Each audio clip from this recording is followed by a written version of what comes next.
Hi, welcome to Team 6's prototype of a narrative-driven game.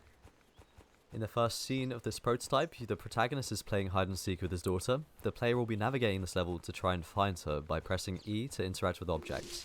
You'll see that the objects are invoking dialogue responses, some of which come with a bit of audio with them. Pressing E also progresses the dialogue.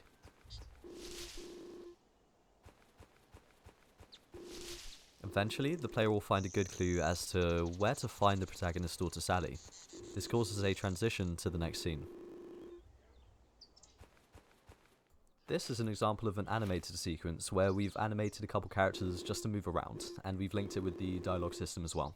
For the prototype, I've kept the placeholder character, which explains why they're cats. They're not meant to be cats. Don't worry, we have characters right here. So in this scene, we make use of a format which acts like a storybook. Basically, it approaches storytelling through displaying a sequence of images in line with the dialogue.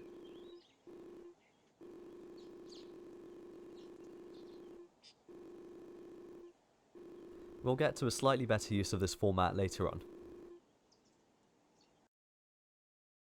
Alright, so in this level we see the protagonist visiting a crime scene that he's been called to.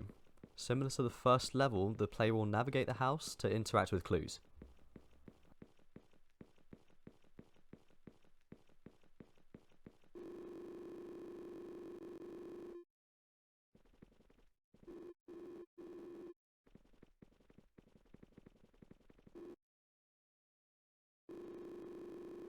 Once the player has interacted with all of the level's clues, the next scene is transitioned to.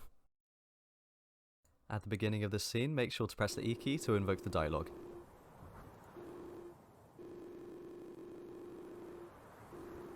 Right, so here is a more elaborate use of the storybook format. You'd have noticed that the visuals displayed, they have related with and directly accompanies the dialogue.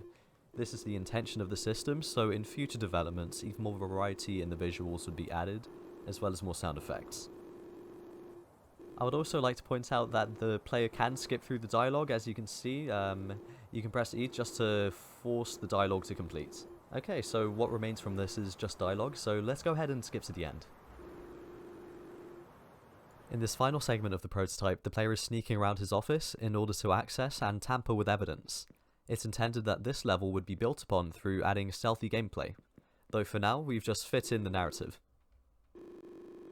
So as you can see, the protagonist Joan has snuck in, and he has broken one of the devices, and he has planted some evidence. So that is our prototype. Thank you very much for watching.